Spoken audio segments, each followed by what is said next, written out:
I mean, Mike was still the most prolific player ever, especially of that era.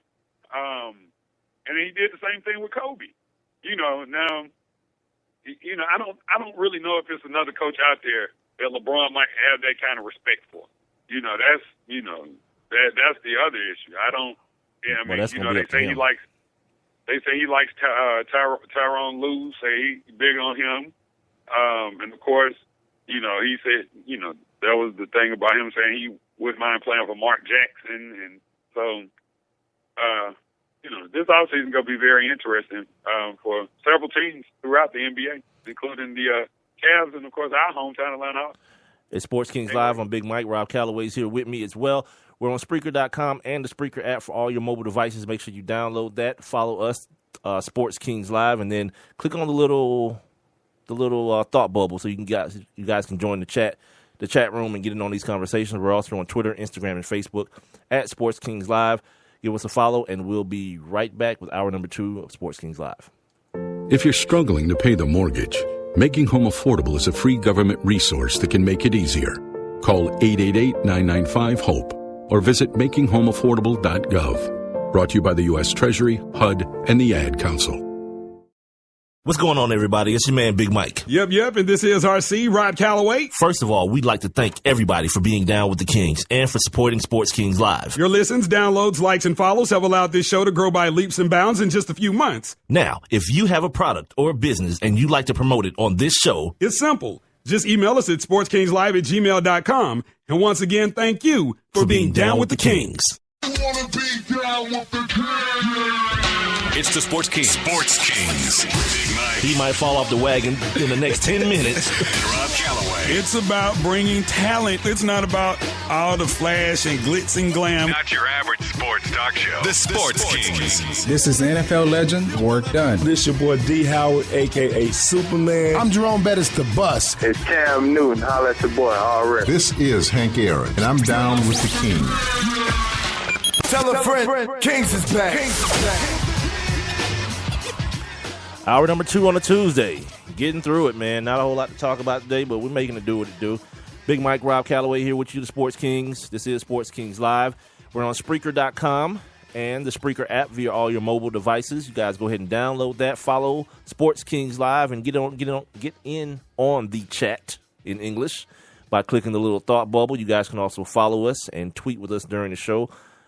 Tweet and Instagram and Facebook, all those things with us during the show at Sports Kings Live. And you can Tumblr with us. I don't know how to work it yet, but you guys can start it off for us. Tumblr. Get on it at Sports Kings Live. All right, we left in the second hour, and Rob brought the name Phil Jackson. He also brought Tyronn Lue just a few seconds ago. As far as coaches that LeBron, Tyronn Lue as far as coaches that LeBron could play for, no one's playing for Phil Jackson. He's too old. I don't believe he has any desire to sit on the sideline again. But Phil Jackson did have some very pointed things to say about the state of NBA basketball now. And we used to do this a lot, and it kind of faded away because, I don't know, maybe I just forgot about it or I wasn't looking for things like this. But we used to do a little thing when we first started called Old Man Stop Talking. And this old man's talking. And I'll let you guys decide if we should put him in the category of Old Man Stop Talking. In an interview with the Bleacher Report, this happened back in May, but they published it on Monday. He said that the current, quote-unquote, individualized style of the NBA isn't disciplined, and even more so, just isn't pleasing to the eye. Okay?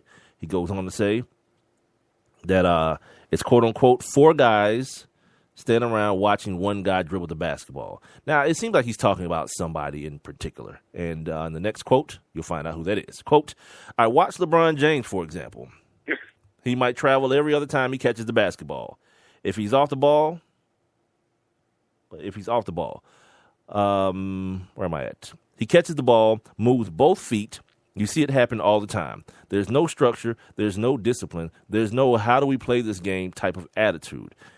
And it goes all the way through the game to the point where now guys don't even screen. They push guys off them with their hands, end quote.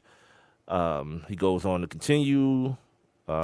saying, quote, the game actually has some beauty to it, and we've kind of taken some of that out of it to make it individualized, end quote, excuse me. Quote, it's a lot of, what? Oh, it's a lot of who we are as a country, individualized stuff. Quote, it struck me, how can we get so far from the real truth of what we're trying to do, end quote. And that, ladies and gentlemen, is a butchered Phil Jackson, but you get the point. I went to public school, by the way. Rob, your thoughts?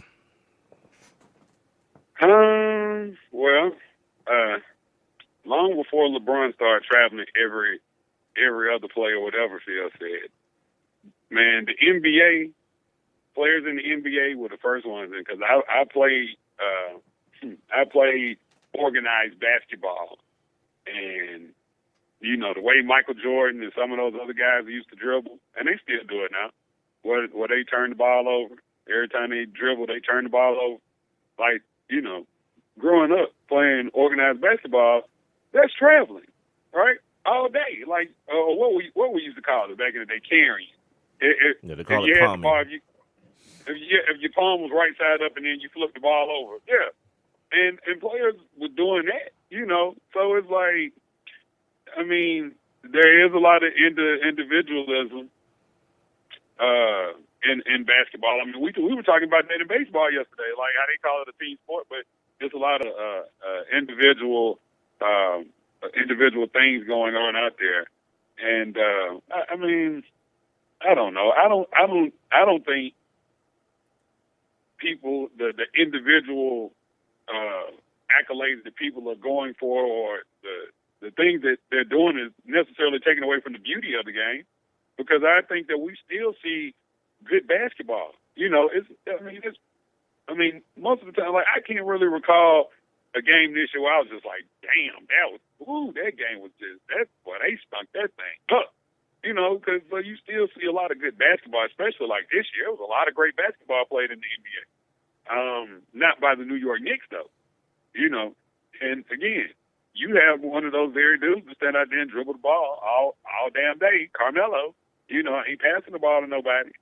You know, so, I mean, we can put him in that boat. We can put him in that boat. I'm in a kind of a quandary when it comes to what he said, because I agree with some and disagree with other parts. I think he's kind of encapsulating everything, the entire league, into what he saw out of LeBron James during the finals. You can't do that. I don't think he can either, but I think and I'm not trying to speak for him or put words in his mouth or thoughts in his head, but that's what I interpret it to be. And especially since he invoked the name of LeBron James in the example that he's giving, yeah, of course LeBron did. And of course Carmelo does, because they're in the same position. They're on the court with a bunch of bums. Every night, Carmelo goes out there. Guess what? The same dudes, Iman Shumpert and J.R. Smith, guess where they came from? Yeah, Carmelo's Knicks. So the same attitude you saw LeBron take when he looked around, it's like, oh, Kevin Love's got a sling on. Oh, Kyrie's in the hospital. And there's this Australian kid who, for some reason, everybody loves for no damn reason. All right, let me get ready to take 50 shots a night. Yeah. So the game that he's talking about is a game that wasn't played by the Golden State Warriors. It wasn't played last year by the champion San Antonio Spurs.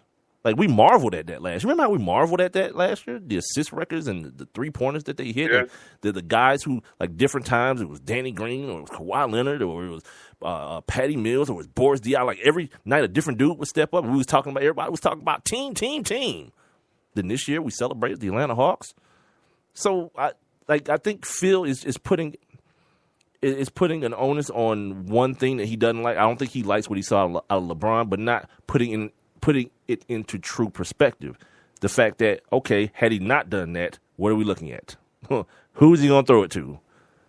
Timothy Mozgov? Yeah, I'll let you have that. Tristan Thompson? As well. Have at it. Yeah. Matthew Dellavedova? By all means, partake.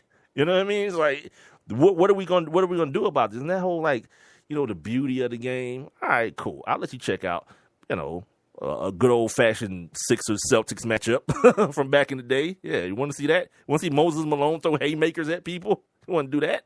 Yeah, not me. I want to see Steph Curry get buckets. I don't know about you guys. I want to see him shake and bake Matthew Dellavedova into a coma and then bust a three dead off in his dead eyes. That's what I want to look at. Yeah. I ain't trying to watch Charles Barkley and Charles Oakley, throw weak girl punches at each other. I'm not trying to see that at all. Yeah, and again, I'm always talking about this, how we tend to romanticize things the further and further we get away from them. Like, we forget, our brains, and I remember golf used to say this all the time, our memories seem to trap all the good things. The good things we remember about, back in the day, quote unquote. And we conveniently forget about all the terrible things that happened. You know what I mean? The fact that the NBA has come from, many people aren't old enough to remember, tape delayed playoff games, finals games. Mm-hmm. They weren't even live because the NBA was just that terrible of a product. And you got a dude like Magic Johnson and Larry Bird. You got a college rival moving itself into the NBA. And you got a little bit of something. And a couple years later, 6 years later, MJ bust on the scene, and it was like, oh, crap, we got something here. And then from there on, you begin to see an evolution in the game. It dipped a little bit when he retired, because when he left, guys like Kevin Garnett and Paul Pierce and Kobe Bryant and Allen Iverson were young guys. So there was this lull where everybody was like, damn, where's all the damn talent? Well, the talent is Steph Marbury and Allen Iverson and guys who spent 1 year in college and guys who came straight out of high school. That's where it was. But then a couple years later, all those dudes matured, and it was like, oh, we got something now. Allen Iverson's a beast. Kevin Garnett's the big ticket. Kobe Bryant, need I say more?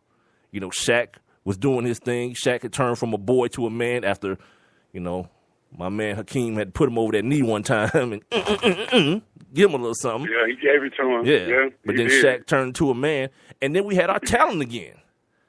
And then it kind of just progressed from there. And then in the middle of, Kobe hitting his stride, here comes LeBron. A monster that we've never seen before, ever in life. And no one knew how to take it. You know what I mean? Then you got, the Kevin Durant's of the world. And, people came out of nowhere. Don't forget, D-Wade, because around that time. Same year. Mid-2000s, D-Wade. D-Wade and Carmelo, same draft as LeBron. Yeah. So then you had another influx of talented superstars. And I guess what I'm mentioning is the guys who, Carmelo came out after 1 year.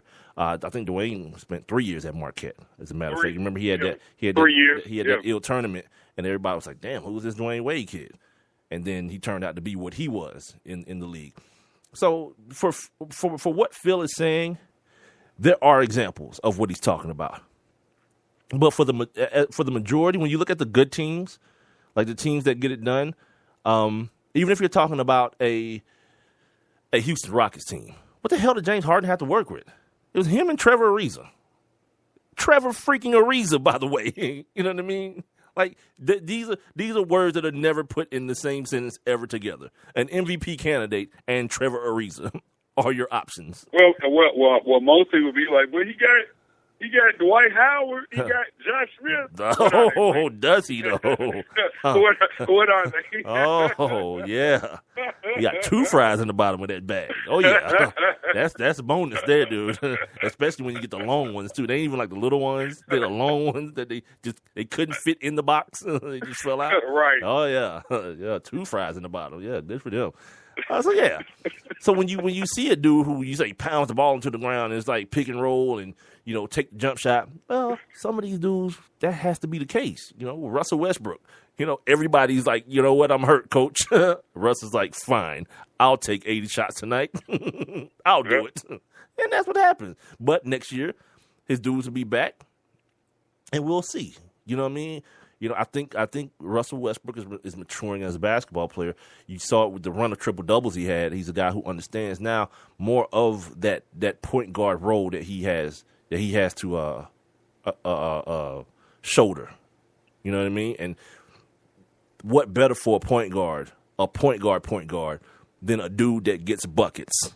Kevin Durant. Yeah. What better? Yeah. What more do you need than that? And he'll be back next year.